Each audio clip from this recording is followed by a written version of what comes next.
세상이 잘못 알고 있는 한국, 강대국들이 간과해온 전략적 괴물. 미국 하버드 대학교의 안보 전략학 교수가 입을 열었다. 솔직히 말해서 저는 한국이 무슨 전략적 가치가 있는지 이해하지 못하겠습니다.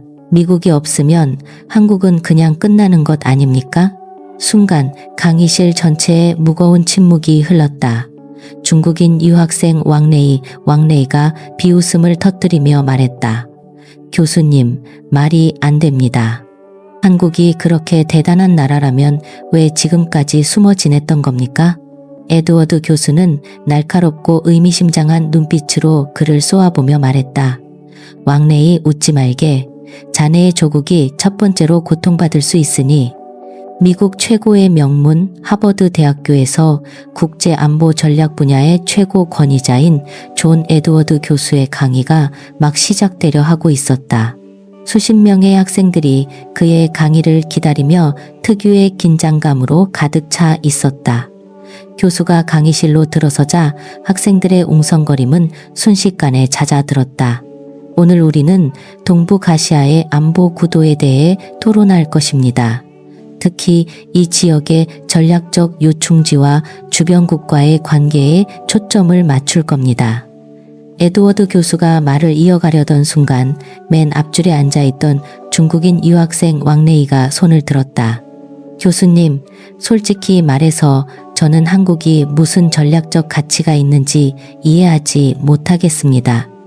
미국이 없으면 한국은 그냥 끝나는 것 아닙니까? 강의실은 순간 정지했다. 한국계 미국인 학생인 마크 킴의 얼굴이 붉게 달아올랐다.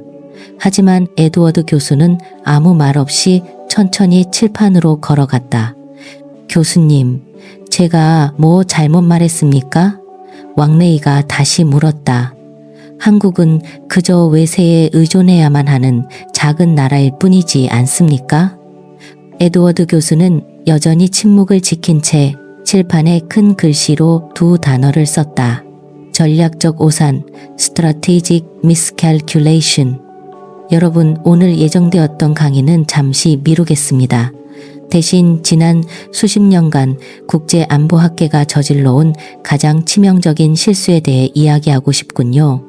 그의 목소리는 차분했지만 강의실 전체를 압도하는 힘이 있었다. 왕레이 군, 자네의 발언은 공교롭게도 오늘 내가 하려던 이야기의 주제와 정확히 일치하는군. 교수는 노트북을 열어 프로젝터에 화면을 띄웠다. 학생들은 긴장된 눈으로 그를 주목했다. 이 강의는 오늘부터 내용을 전면 수정합니다. 주제는 세상이 잘못 알고 있는 한국, 강대국들이 간과해온 전략적 재앙입니다. 한 학생이 즉각 반응했다. 교수님, 그게 무슨 의미입니까?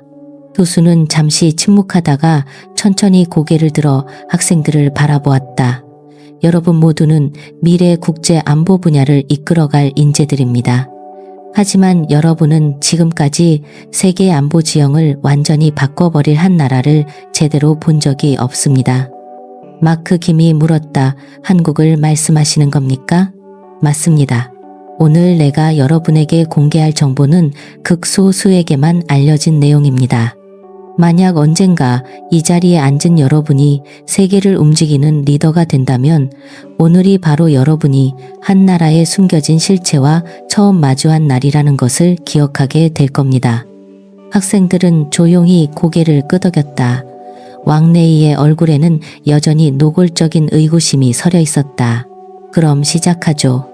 우선 여러분이 한국에 대해 안다고 생각했던 모든 것을 잊어주십시오. 특히 군사력, 방위산업, 그리고 국가안보 전략에 대해서는 더더욱 그렇습니다. 에드워드 교수는 화면에 극비 톱스크렛 도장이 찍힌 문서를 띄웠다. 오늘 여러분은 세계가 어떻게 한 나라의 진정한 힘을 철저히 과소평가해 왔는지, 그리고 그 실수가 미래 국제 질서에 어떤 파멸적인 영향을 미칠 것인지를 배우게 될 겁니다. 에드워드 교수는 화면을 잠시 응시하다가 다시 학생들을 바라보았다. 그의 표정에는 평소와 다른 비장함이 서려 있었다. 여러분, 지금부터 제가 공개할 정보는 지극히 민감하며 제 경력과 목숨을 위태롭게 할 수도 있는 내용입니다. 학생들 사이에서 작은 술렁임이 일었다.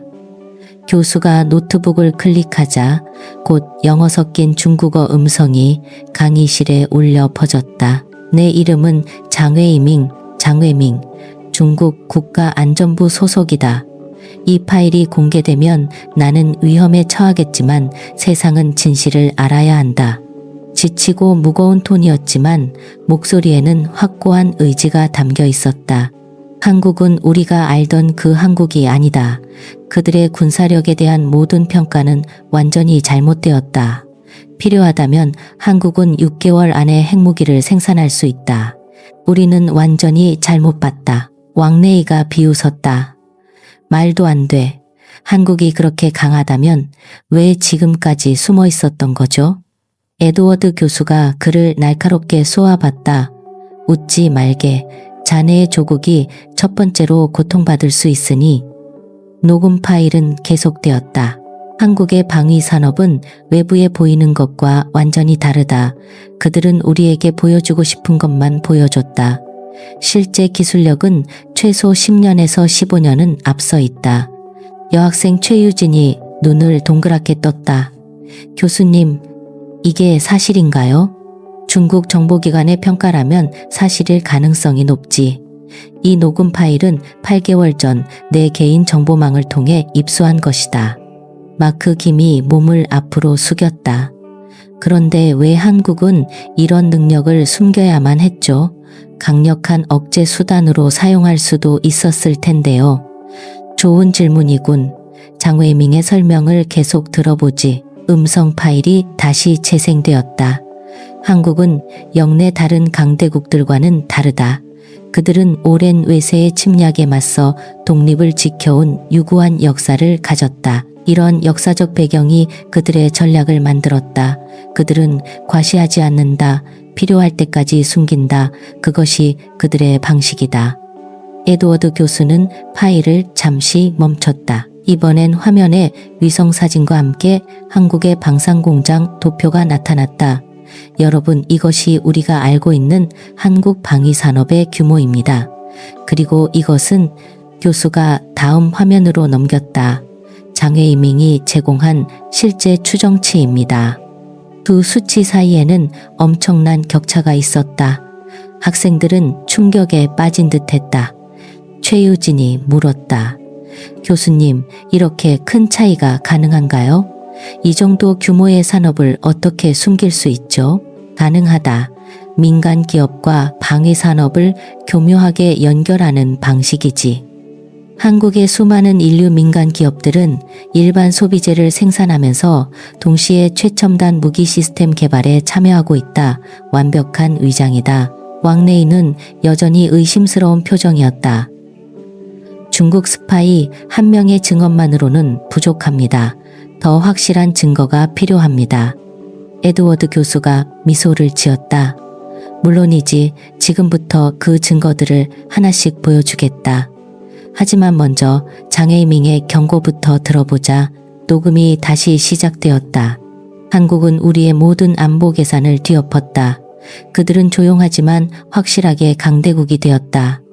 가장 무서운 것은 아무도 그 사실을 눈치채지 못했다는 것이다. 에드워드 교수는 장외이밍의 목소리를 멈추고 프로젝터 화면을 바꿨다. 거대한 스크린에는 각종 무기들과 전력 비교표가 나타났다. 여러분, 지금부터 보여줄 자료들은 외부에 공개된 수치와 실제 성능의 차이가 얼마나 큰지 보여주는 명백한 증거들입니다. 숫자가 전부가 아니라는 것을 보여주는 완벽한 사례죠. 교수는 먼저 전투기 자료를 클릭했다. 화면에는 한국형 전투기 KF-21 보라매의 사진이 나타났다. KF-21 보라매는 4.5세대 전투기로 분류되지만 실제 전투 성능은 어떨까? 그는 다른 파일을 열었다. 대외비 도장에 찍힌 중국 공군의 평가 보고서였다. 이것은 중국 공군이 KF-21의 성능을 분석한 보고서다. 그들의 결론은 놀라웠다. KF-21 보람에는 미국의 F-35에 필적하는 전투 능력을 보이며 일부 교전 환경에서는 오히려 더 뛰어난 성능을 발휘한다. 왕래이가 손을 들었다. 교수님, 아무리 봐도 과대평가입니다. 어떻게 그럴 수 있습니까? 과대평가가 아니다. 교수는 단호하게 말했다. 시스템 통합 능력과 전자전 능력에서 KF-21은 예상을 훨씬 뛰어넘는다. 가격은 F-35의 60% 수준이지만 성능은 85% 이상을 발휘한다. 이것이 바로 궁극의 가성비다. 다음은 미사일 방어 시스템 천궁2의 영상이었다.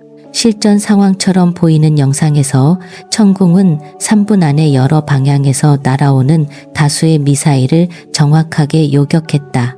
이걸 보게 천궁 미사일 방어 시스템의 요격 성공률은 95% 이상으로 적의 미사일을 무력화시킨다.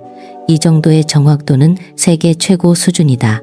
교수는 이어서 K 흑표 전차의 개량 능력, 세종대왕급 이지스 구축함의 전자전 성능, 그리고 한국형 미사일 방어체계의 요격 성공률에 대한 자료를 차례로 보여주었다. 모든 자료에는 예상치와 실제 두 개의 칸이 있었고 실제 성능은 항상 예상치를 훨씬 웃돌았다. 최유진이 질문했다. 교수님, 이 차이의 원인은 무엇인가요? 좋은 질문이다. 교수가 대답했다. 한국은 자국의 무기 시스템 성능을 국내외에 공개할 때 의도적으로 축소 발표하는 정책을 가지고 있다. 실제 성능보다 30% 낮춰서 정보를 제공하고 그마저도 최소한의 정보만 공개한다. 마크 김이 끼어들었다. 그렇다면 아무도 실제 성능을 모른다는 뜻이군요. 정확하다. 중국 스파이 장웨이밍의 보고를 계속 들어보자. 녹음이 다시 재생되었다. 이것은 중견 국가의 수치가 아니다. 사실상 이것은 최고 수준의 전투력이다. 한국은 무언가를 숨기고 있는 땅이다. 그들은 의도적으로 다른 사람들이 자신의 능력을 과소평가하게 만들었고 우리 모두는 그 함정에 빠졌다. 에드워드 교수는 화면을 다시 바꿨다. 이번에는 한국의 국방 예산 분석 자료였다. 이것을 보라. 공식적으로 한국의 국방 예산은 GDP의 약 2.7% 수준이다. 하지만 이 수치에는 민간 기업의 연구개발 중 군사적으로 전용 가능한 부분, 예비군 시스템 유지 비용, 국가 기반 시설의 군사적 활용 가치가 포함되어 있지 않다. 실제 동원 가능한 군사력은 GDP의 약 4%에 해당한다. 왕래이는 여전히 회의적인 눈빛이었다. 그렇다 해도 중국이나 미국에 비할 바는 못 됩니다. 에드워드 교수가 고개를 끄덕였다. 물론 전체 규모에는 차이가 있지. 하지만 전략적 효율성은 다른 문제다. 한국은 비대칭 전력의 효율성을 극대화했다. 적의 약점을 정확하게 타격하는 능력, 즉 정밀 타격과 전자전, 네트워크 중심전에 모든 자원을 쏟아부은 것이다. 교수는 화면에 새로운 도표를 띄웠다. 제목은 주요 국가 군사력 효율성 지수였다. 놀랍게도 한국은 4위에 올라 있었다. 이것은 투입된 자원 대비 전투력을 얼마나 창출하는지를 보여주는 지수다. 이스라엘, 싱가포르에 이어 한국이 세계 4위다. 전체 규모는 작지만 효율성은 세계 최고 수준이라는 뜻이다. 에드워드 교수는 잠시 학생들의 반응을 살폈다. 대부분이 경악한 표정이었고 왕래이조차 생각에 잠긴 얼굴이었다. 여러분, 국제 안보를 공부할 때 가장 위험한 것은 숫자만 보는 것입니다. 숫자의 이면에 있는 현실을 꿰뚫어 보는 눈을 길러야 합니다. 한국은 바로 그 완벽한 사례입니다. 에드워드 교수는 노트북에서 새로운 파일을 열었다. 이번에는 최고 등급 기밀 도장이 더 굵게 찍혀 있었다. 그의 표정은 더욱 진지해졌다. 지금부터 공개할 내용은 한국의 현대전 수행 능력, 특히 사이버 드론을 활용한 전장 관리 시스템과 특수부대의 실제 전투 능력에 대한 정보입니다. 교수는 화면에 복잡한 네트워크 구조도를 띄웠다. 중앙에는 아라넷이라는 코드가 적혀 있었다. 이것은 한국이 자체 개발한 AI 기반 실시간 전장 지휘 통제 시스템이다. 기존의 시스아이 시스템과는 차원이 다른 능력을 갖추고 있다. 이 시스템은 전장의 모든 요소를 실시간으로 연결하고 수천 개의 변수를 동시에 분석하여 최적의 작전 계획을 제안한다. 다음 화면에는 시뮬레이션 영상이 나왔다. 가상 교전 상황에서 아라넷의 이 적의 움직임을 예측하고 대응책을 제시하는 장면이었다. 이 시스템은 과거의 전투 데이터와 적성국의 전술 패턴을 딥러닝하여 약 82%의 정확도로 적의 다음 행동을 예측할 수 있다. 이는 미군의 유사 시스템보다 약 12% 높은 수치다. 마크 김이 놀라 물었다. 어떻게 그렇게 높은 정확도가 가능합니까? 한국의 특수한 상황 때문이다. 그들은 수십 년간 실질적인 전략적 위협에 직면하며 방대한 데이터를 축적했고, 동시에 민간 부문의 기술을 군사 분야에 가장 빠르게 적용했다. 한국의 IT 대기업들의 AI 연구 결과가 신속하게 군사용으로 전환된 것이다. 이어서 교수는 드론 편대 영상을 보여주었다. 수백 개의 소형 드론이 마치 하나의 생명체처럼 움직이며 목표물을 타격했다. 이것은 한국의 벌떼 드론 시스템이다. 드론 하나하나는 저렴하지만 네트워크로 연결되면 어떤 방공망이라도 포화시킬 수 있다. 다른 드론이 파괴되면 나머지 드론이 자동으로 임무를 이어받는다. 왕래이가 의문을 제기했다. 그런 기술은 중국에도 있지 않습니까? 유사한 기술은 있지만 한국의 시스템은 완전 자율형이다. 통신이 두절되어도 임무 수행이 가능하며 각 드론의 인공지능이 전투 상황에서 스스로 학습하고 적응한다. 이것이 중국이나 러시아 시스템과의 근본적인 차이다. 교수는 야간 전투 영상을 틀었다. 칠흑 같은 어둠 속에서도 특수부대원들이 유령처럼 움직여 목표를 제압했다. 이것은 한국 해군 특수전전단 UDT-CI의 실제 훈련 영상이다. 미 해군 네이비실보다 더 빠르고 정밀하다. 그들의 움직임은 어둠과 하나가 된 것 같다. 영상에는 특수부대원들이 최첨단 장비를 이용해 건물에 잠입하고 목표를 정확히 식별하여 제압하는 내용이 담겨 있었다. 모든 움직임이 완벽하게 조화를 이루었다.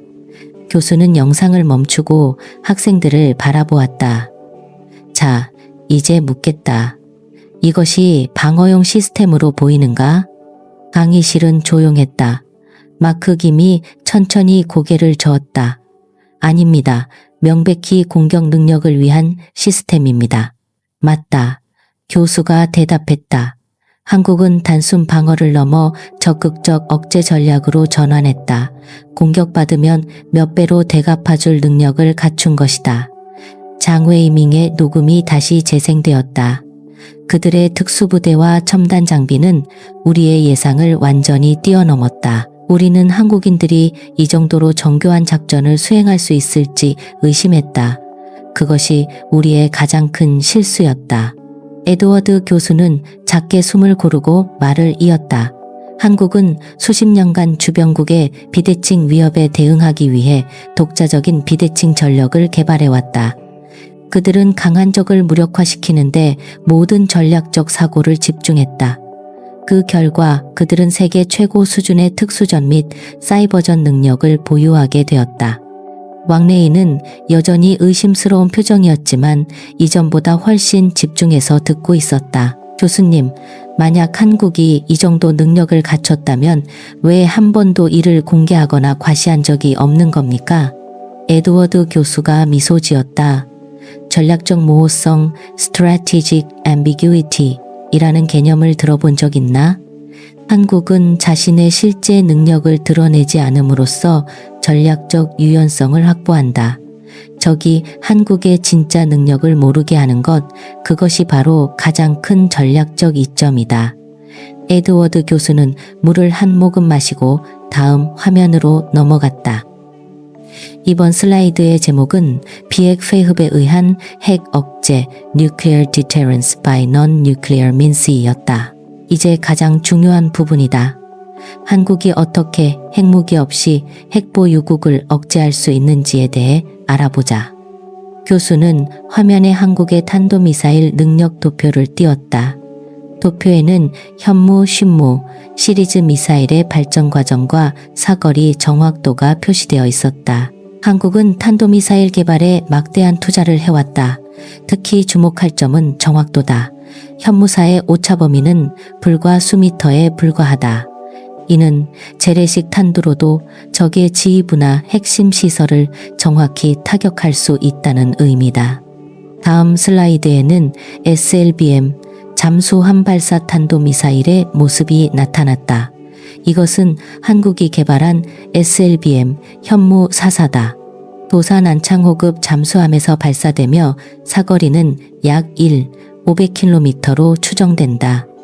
핵탄두를 탑재하지 않더라도 이 초정밀 타격 능력으로 적의 핵시설이나 지휘부를 무력화시킬 수 있다. 최유진이 손을 들었다. 교수님, 그렇다 해도 핵무기의 파괴력과는 비교할 수 없지 않나요? 좋은 지적이다. 교수가 답했다. 물론 단일 공격의 파괴력은 핵무기와 같지 않다. 하지만 한국의 전략은 다르다. 그들은 수백 발의 재래식 탄도미사일을 이용한 다층적 정밀 타격 (Multi-Layered Precision Strike) 개념을 발전시켜 적의 핵 사용 능력을 원천적으로 파괴하는 것을 목표로 한다. 다음 화면에는 극초음속 미사일에 대한 자료가 나타났다. 마하5 이상으로 비행하는 미사일의 궤적이 표시되었다. 한국은 러시아나 중국보다 극초음속 미사일 개발은 늦게 시작했지만 무서운 속도로 따라잡고 있다. 현재 개발 중인 현무-X는 마하7 이상의 속도로 비행 가능하며 이는 현존하는 어떤 미사일 방어 시스템으로도 요격이 불가능하다. 마크 김이 끼어들었다. 하지만 교수님, 결국 핵무기가 없다면 억제에는 한계가 있지 않습니까? 핵보유국이 핵으로 위협하면 어떻게 합니까? 바로 그 질문을 기다리고 있었다. 교수가 미소를 지으며 답했다. 한국의 전략은 비핵에 의한 핵 억제다. 만약 적이 핵을 사용하려 한다면 한국은 최첨단 재래식 무기를 동원하여 적의 지휘부와 권력의 심장부를 완전히 파괴할 능력을 갖추고 있다. 이는 핵에 의한 억제와는 다른 형태지만 유사한 효과를 내는 억제력이다. 교수는 다음 슬라이드로 넘어갔다. 전략적 마비 작전 (Strategic Paralysis Operation) 개념도였다. 한국은 적국의 지휘 통제 시스템, 전력망, 통신망을 동시에 마비시킬 수 있는 능력을 갖추고 있다. 이는 사이버 공격, 전자전, 정밀 타격을 결합하여 적국의 핵 통제 시스템 자체를 무력화시키는 능력이다. 왕래이가 반박했다. 그래도 핵무기가 없다면 강대국을 억제할 수 없습니다. 결국 한국은 미국의 해구산에 의존해야 합니다. 에드워드 교수가 고개를 저었다. 오히려 그 반대다. 더 위험하지. 핵무기 생산이 가능한 비핵 보유국, 즉 잠재적 핵 보유국 (Latent Nuclear State) 이라는 것이 무슨 의미인지 아나? 한국은 6개월 안에 핵무기를 생산할 능력을 갖추고 있다. 농축 재처리 기술은 물론 플루토늄을 사용하지 않는 기술까지 모두 확보했다. 단지 만들지 않고 있을 뿐이다. 장웨이밍의 녹음이 다시 재생되었다. 한국은 언제든 핵무기를 만들 수 있다. 하지만 그들은 더 현명한 길을 택했다. 공격하지 않고도 상대를 굴복시키는 전략을 선택한 것이다. 이것이 우리의 가장 큰 오산이었다. 우리는 핵무기가 없는 땅을 너무 얕봤다. 에드워드 교수는 화면을 끄고 강의실 조명을 켰다. 학생들의 얼굴에는 충격과 경탄이 가득했다. 여러분, 한국의 방식은 기존의 국제 안보 이론을 다시 쓰게 만들고 있다. 그들은 핵무기라는 극단적인 수단 없이도 강대국과 전략적 균형을 이룰 수 있다는 것을 증명하고 있다. 그렇다면 왜 한국은 이 능력을 공개적으로 과시하지 않는 거죠? 최유진이 물었다. 전략적 모호성의 개념을 다시 생각해보라. 가진 패를 모두 보여주면 협상력은 떨어진다. 한국은 자신의 진짜 능력을 숨김으로써 더 큰 전략적 유연성을 확보하는 것이다. 마크 김이 고개를 끄덕였다. 포커 게임에서 핸들을 보여주지 않는 것과 같군요. 정확하다. 이제 장웨이밍의 가장 중요한 평가를 들어보자. 녹음이 재생되었다. 한국은 세계 최초로 비핵에 의한 핵 억제라는 새로운 패러다임을 만들었다. 그들은 핵무기 없이도 핵 보유국을 억제할 수 있음을 증명했다. 이것은 미래 세계 안보 질서를 완전히 바꿀 수 있는 새로운 패러다임의 시작이다. 에드워드 교수는 다시 노트북을 열고 화상회의를 연결했다. 화면에 갈색 머리에 날카로운 눈매를 가진 여성이 나타났다. 여러분, 이분은 영국의 저명한 국제 분쟁 전문 기자 사라 윌슨입니다. 그녀는 지난 4년간 한국의 군사 문화를 심층 취재했습니다. 사라, 학생들에게 당신의 경험을 공유해 줄 수 있겠습니까? 사라 윌슨이 고개를 끄덕이며 입을 열었다. 안녕하세요, 하버드 학생 여러분. 제가 처음 한국에 갔을 때 저는 그저 또 다른 미국의 동맹국을 취재하러 간다고 생각했습니다. 하지만 제가 본 것은 완전히 다른 세상이었습니다. 그녀는 물을 한 모금 마시고 말을 이었다. 가장 놀라웠던 것은 한국 사회 전반에 스며들어 있는 국방 의식이었습니다. 저는 수많은 대학생들을 만났는데 그들은 모두 학생 예비군 훈련을 경험했습니다. 그들의 안보 의식과 위기 대응 능력은 미국이나 유럽의 학생들과는 차원이 달랐습니다. 사라의 화면이 바뀌며 젊은 한국인들이 민간 훈련장에서 훈련하는 모습, 방공호에서 대피 훈련을 하는 장면이 나타났다. 한국의 젊은이들은 대학을 다니면서 매년 민방위 훈련을 받습니다. 전쟁 상황에 대비하는 훈련이 일상화되어 있죠. 하지만 중요한 것은 그들의 태도입니다. 훈련장에서 본 학생들의 진지함과 체계적인 대응 능력은 경이로울 정도였습니다. 다음 사진에는 일반 시민들이 을지 자유의 방패 훈련에 참여하는 장면이 담겨 있었다. 서울 시민들은 전쟁을 두려워하지 않습니다. 그들은 그것을 일상처럼 대비하고 있죠. 모든 지하철역은 방공호 역할을 합니다. 영국인으로서 저는 테러의 위협을 잘 알고 있지만 한국인들의 대비태세는 완전히 다른 수준이었습니다. 사라는 잠시 말을 멈추고 깊은 숨을 내쉬었다. 가장 충격적이었던 것은 한국 사회의 이중성이었습니다.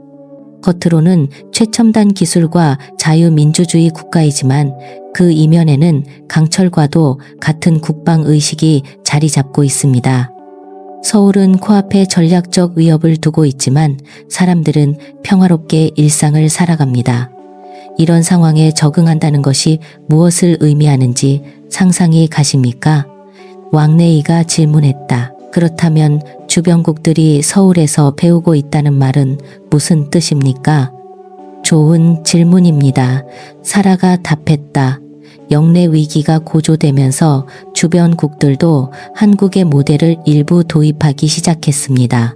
민방위 훈련, 학교에서의 위기 대응 교육, 국가 비상 대응 시스템 같은 것들이죠. 하지만 아직 한국처럼 완벽한 수준은 아닙니다.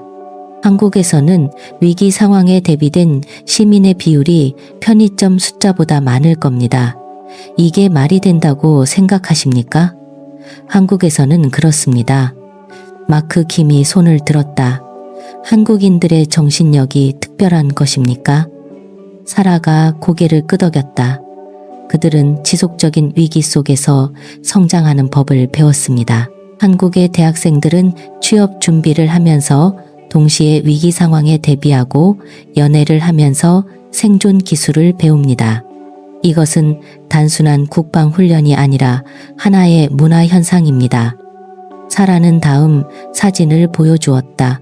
한국의 지하 시설과 터널 시스템이었다. 이것은 제가 특별히 허가를 받고 촬영한 사진입니다. 한국 전역에는 이런 시설이 갖춰져 있어 전쟁 시에도 정부와 군이 기능을 유지할 수 있도록 설계되어 있습니다. 그들은 최악의 상황에 대비하면서도 평화로운 일상을 지켜내고 있는 겁니다. 이것이 제가 본 한국의 진짜 모습입니다. 에드워드 교수가 사라에게 물었다. 한국에서 당신을 가장 놀라게 한 것은 무엇이었습니까? 사라는 잠시 생각하더니 답했다. 그들의 의지였습니다. 다시는 외세의 침략과 지배를 받지 않겠다는 굳은 의지. 한 노인이 제게 말했습니다. 우리는 수없이 주권을 위협받아 왔소. 다시는 그런 일은 없을 것이요. 이 간단한 문장에 그들의 모든 국가 전략이 담겨 있었습니다. 그녀는 마지막 사진을 보여주었다. 버블티 카페에 앉아 웃고 있는 젊은 한국인들의 모습이었다. 이 학생들 모두 국방훈련을 이수했고 위기 대응 능력을 갖추고 있습니다. 하지만 그들은 평범한 일상을 살아가죠. 이것이 바로 한국의 진정한 힘입니다. 위협의 그림자 아래에서도 미래를 향해 나아갈 수 있는 능력. 에드워드 교수는 사라에게 감사를 표하고 화상회의를 마쳤다. 강의실에는 깊은 침묵이 흘렀다. 여러분, 교수가 천천히 말을 이었다. 사라가 설명한 것이 바로 한국 군사력의 이면에 있는 진정한 힘입니다. 기술이나 장비가 아니라 문화와 정신, 위기 대비가 일상의 일부로 녹아든 사회. 그것이 바로 한국의 가장 무서운 전략 자산입니다. 왕래희의 얼굴에는 이제 의심이 아닌 명백한 사색의 빛이 떠올라 있었다. 에드워드 교수는 학생들의 반응을 살핀 후 다시 칠판으로 걸어갔다. 그는 처음에 썼던 전략적 오산 옆에 새로운 단어를 추가했다. 전략적 괴물, strategic monster이 전략적 오산에서 전략적 괴물로 이제 한국은 새로운 범주에 속하는 나라가 되었습니다. 핵무기 없이도 강대국과 동등하게 경쟁할 수 있는 나라, 겉으로 드러난 것보다 훨씬 더 강한 나라 말입니다. 왕래희는 더 이상 비웃지 않았다. 그의 표정은 진지했고 무언가를 깊이 생각하는 듯했다. 이것이 바로 국제 안보의 패러다임을 바꾸는 것입니다. 교수가 말을 이었다. 미래에 우리는 모든 중견 국가들을 재평가해야 할지도 모릅니다. 보이는 것만으로 판단하지 말고 그 이면에 있는 전략적 의도와 진짜 능력을 파악해야 합니다. 최유진이 고개를 끄덕였다. 이제야 미국 없이는 한국도 끝이라는 말이 얼마나 잘못되었는지 알겠습니다. 에드워드 교수가 미소 지었다. 정확하다. 오히려 그 반대지. 한국은 미국이 아시아에서 철수하더라도 스스로를 지킬 수 있는 몇 안 되는 동맹국이 되었다. 그들은 외부의 도움 없이도 생존할 수 있는 전략과 능력을 갖추고 있다. 교수는 강의를 마무리하기 위해 노트북을 덮었다. 오늘 강의는 이것으로 마칩니다. 다음 주에는 원래 계획했던 강의로 돌아가겠지만 오늘 배운 교훈을 잊지 마십시오. 국제 안보에서 가장 치명적인 실수는 다른 국가나 세력을, 특히 조용히 준비하는 세력을 과소평가하는 것입니다. 에드워드 교수는 마지막으로 칠판에 쓰인 단어들을 가리켰다.